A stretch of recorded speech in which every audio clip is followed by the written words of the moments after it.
Marami ang nag-aalala at may takot dahil sa nangyari sa mundo. Paano na ba tayo? Maraming mga negosyo ang kinailangang isara. Marami ang nawalan ng trabaho at hindi lang sa Pilipinas, pati mga kababayan natin abroad. Tuloy, ang mga responsible parents at mga anak ay nag-aalala kung paano na ang pamilya. Kung sa mga gadgets ay may mga apps o applications na pwedeng i-install para sa specific task, meron ba namang app na pantanggal ng takot at pag-aalala? Yan ang pag-uusapan natin ngayon na. Ang Diyos na may likha ay napakabuti para pabayaan tayo na kanyang nilikha. Bagamat nagsimula na ang proseso ng kamatayan, matapos ng ating magulang na si Eva at Adan ay sumuway sa utos ng Diyos, ang ating mapagmahal na Diyos naman ay kaagad may rescue plan. Tawagin natin ang rescue plan na ito na John 3:16. Kung hanggang ngayon na nagka-delubyo na ang buhay ng mga tao ay hindi mo pa rin naiintindihan kung gaano kakamahal ng Diyos, sana itong salot na dumapo sa mundo ay maging parang malakas na busina na gumising sa iyo sa katotohanan na hindi lang tayo physical body, tayo rin ay spirit soul.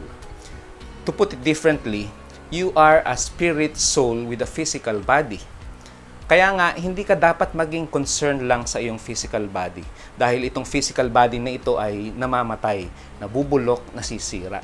Sa halip, dapat lalo tayong maging concerned sa ating spirit soul dahil ito ang mananatili forever.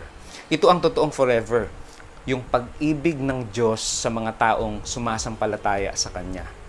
John 3:16, "For God so loved the world that He gave His only begotten Son, that whosoever believeth in Him should not perish but have everlasting life." Isang unknown author ang sumulat ng The Greatest Reasons for Faith para ipakita yung pagmamahal ng Diyos sa atin. Ganito ang isinulat niya: God, the greatest lover, so loved the greatest degree, the world, the greatest company, that He gave the greatest act, His only begotten Son, the greatest gift. That whosoever, the greatest opportunity, believes, the greatest simplicity, in Him, the greatest attraction, should not perish, the greatest promise, but the greatest difference, have the greatest certainty, everlasting life, the greatest possession. Think about that. Hayaan mo munang mag-sink in ang pag-ibig ng Diyos na iyan sa iyong puso at isip. Parami ang mga apps o mga applications sa ating mga gadgets habang lumilipas ang panahon. Mayroong mga apps na noong unang panahon ay pangarap lang talaga natin at ngayon ay nasa dulo na ng ating mga daliri, sabi nga. May mga apps na pwede kang i-track kung nasaan ka sa mga oras na ito. Mayroong mga tools na nagpapadali ng trabaho, measuring, leveling, scaling, at kung ano-ano pa. Meron ding mga maps at compass. Meron ding mga applications para sa health and fitness, measuring heartbeats, counting steps, monitoring health, at iba pa. Meron ding mga productivity apps. May mga apps na pantanggal ng mga imperfections para makinis at maganda ang mga pictures mo. Sa kabila ng mga inventions na ito, marami pa rin ang nag-aalala at may takot dahil sa sinapit ng ating buhay. Paano na ang kinabukasan ng sangkatauhan? Tanong, meron bang app na pantanggal naman ng takot at pag-aalala? Ang sagot dyan ay ito: your firm trust in God's ability, keeping power, and His promises is the key to driving away your fear and worries. Yan ang app na pantanggal ng takot at pag-aalala. Dahil may grand rescue plan ng Diyos, ang dapat lang ay magtiwala sa Kanya. Isinulat tungkol kay Abraham sa Book of Romans, chapter 4, verses 17 to 21, ang ganito: "Ginawa kitang ama ng maraming bansa. Ang pangakong ito ay may bisa sa harapan ng Diyos na Kanyang pinanaligan. Ang Diyos na bumubuhay sa mga patay at lumikha sa lahat ng bagay. Bagamat wala nang pag-asang magkaanak, nanalig pa rin si Abraham na siya magiging ama ng maraming bansa, ayon sa sinabi sa kanya. Kasing dami ng bituin ang magiging lahi mo. Mag-iisang daang taon na siya noon at ugod-ugod na. Ang asawa naman niyang si Sarah ay baog. Gayunman, hindi nang hina ang kanyang pananalig. Hindi siya nag-alinlangan sa pangako ng Diyos, kundi lalo siyang tumibay sa pananalig at pinuri niyang Diyos. Lubos siyang nananalig na matutupad ng Diyos ang kanyang pangako. That is the key to driving fear and worries. The firm trust in God's ability, His keeping power, and His promises. Paul was willing to die for his firm belief. He said in Romans 8:38-30, I am convinced that neither death nor life, neither angels nor demons, neither the present or the future, nor any powers, neither height nor depth nor anything else in all creation will be able to separate us from the love of God that is in Christ Jesus our Lord.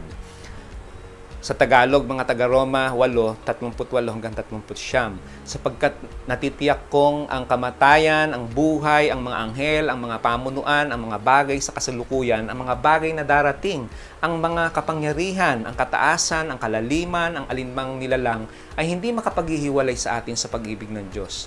Pag-ibig na ipinadama niya sa atin sa pamamagitan ni Kristo Jesus na ating Panginoon. So just like the ancient believers in God, Abraham and Paul, we must have firm trust in God's ability. Ang Diyos ay may kakayahan na tayo ay mapanatili sa kanyang pagmamahal. Not only that, we must also have a firm trust in God's keeping power. Dahil ang Diyos ang may likha, siya rin ay may kapangyarihan na tayo ay ingatan hanggang mangyari ang kanyang kalooban sa buhay natin. Kahit pa tayo ay umabot sa kamatayan. Ganyan ang matibay na paniniwala ni Paul. Sabi niya sa 2 Timothy 1:12, That is why I am suffering as I am, yet I am not ashamed, because I know whom I have believed, and am convinced that He is able to guard what I have entrusted to Him for that day. At iyan ang dahilan kaya ako nagdurusa, sabi ni Paul. Gayunmay hindi ko ikinahihiya ang nangyayaring ito sa akin. Bakit daw? Sabi niya, sapagkat lubos kong nakikilalang aking pinananaligan at natitiyak kong maiingatan niya hanggang sa huling araw ang ipinagkatiwala ko sa Kanya. Believe that nothing can separate us from the love of God. He has the ability to keep us in His love and protection. And number 3, God has given promises to those who trust Him. And if it's God who made promises, He will never ever break such promises. Yung mga naunang mga believers na binanggit sa Hebrews, pinangakuan ng Diyos. Hebrews 11:13-16, all these people were still living by faith when they died. They did not receive the things promised. They only saw them and welcomed them from a distance. And they admitted that they were aliens and strangers on earth. People who say such things show that they are looking for a country of their own. If they had been thinking of the country they had left, they would have had opportunity to return. Instead, they were longing for a better country, a heavenly one. Therefore, God is not ashamed to be called their God, for He has prepared a city for them. Hebrews 1:13-16 sa Tagalog, silang lahat ay namatay na may pananalig sa Diyos. Hindi nila nakamtan ang mga pangako ng Diyos, ngunit natanaw nila iyon mula sa malayo. Kinilala nilang sila'y dayuhan lamang at nangangailangan at nangingibang bayan dito sa lupa. Ipinakilala ng mga taong nagsasalita ng gayon na naghahanap pa sila ng sariling bayan. Kung ang naaalala nila'y ang lupaing pinanggalingan nila, may pagkakataon pang makabalik sila doon. Ngunit, ang hinahangad nila ay isang lungsod na lalong mabuti, yaong nasa langit. Kaya't hindi kinahiya ng Diyos na siya ay maging Diyos nila, sapagkat ipinaghanda niya sila ng isang lungsod. Namatay silang nananampalataya na tatanggapin nilang pangako ng Diyos. Namatay sila na may kabuluhan ng buhay at kamatayan nila, at sila ay tiyak na tatanggap ng pangako ng Diyos na makakapiling niya matapos ang buhay na ito sa lupa. Hindi nasayang ang kanilang mga buhay dahil tanaw nila ang walang hanggan sa piling ng Diyos sa dako pa roon. Kung dito sa lupa ay may sakit, physical, emotional at mental, doon sa piling ng Diyos ay wala na. Wala na ring lungkot, pag-aalala at takot. Revelations 21:1-4. Pagkatapos nito, nakita ko ang isang bagong langit at isang bagong lupa. Wala na ang dating langit at lupa, wala na rin ang dagat. At nakita ko ang banal na lungsod, ang bagong Jerusalem, bumababang galing sa langit buhat sa Diyos, gaya ng babaeng ikakasal, gayak na gayak sa pagsalubong sa lalaking mapapangasawa niya. Narinig ko ang isang malakas na tinig mula sa trono. Ngayon, ang tahanan ng Diyos ay nasa piling na ng mga tao. Mananahan siyang kasama nila at sila'y magiging bayan niya.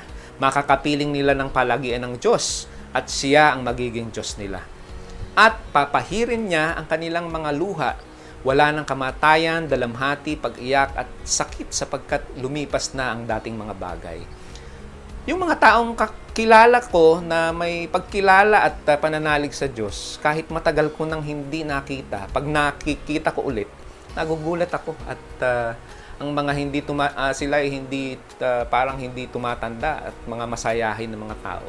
Ang kanilang sikreto at dahilan kung bakit ganoon, mayroon silang matibay na pananalig sa Diyos. Yung kanilang pananampalataya ay parang mga halaman na pinagkakaguluhan ngayon ng maraming tao. Dinidilig, inaalagaan para lumago. Yung kwento ng isang mama sa kanyang bukid, nagtataka siya kung bakit doon sa dinadaanan niya pag sumasalok at umiigib ng tubig, mayroong part na malalago ang mga ligaw na bulaklak at mga damo. Yun pala ay dahil yung tumatapon ng tubig sa dala niyang timba ang dumidilig sa mga bulaklak at halaman at mas malalago at magaganda. Kaya nga, kung kilala mo ang Diyos, kung lubos mo siyang pinagkakatiwalaan ng iyong buhay, kung ang pananalig sa Diyos ay laging dinidilig ng laging pagbabasa ng kanyang text messages sa atin, ang Bible, at pakikipag-chat at pagtawag lagi sa kanya sa panalangin, mas lalago ang pananalig sa Diyos at walang dahilan para magtagal ang takot at pag-aalala. Trust God fully. He is worthy. He alone has the ability to truly love us. He has the power to keep us in that love, and He gave those who will fully trust Him promises that He will never break. Ito muli ang iyong kaibigan kasama sa mga hamon ng buhay. Nicky Ritual nagsasabing, you are a unique channel of blessing. Share if you care.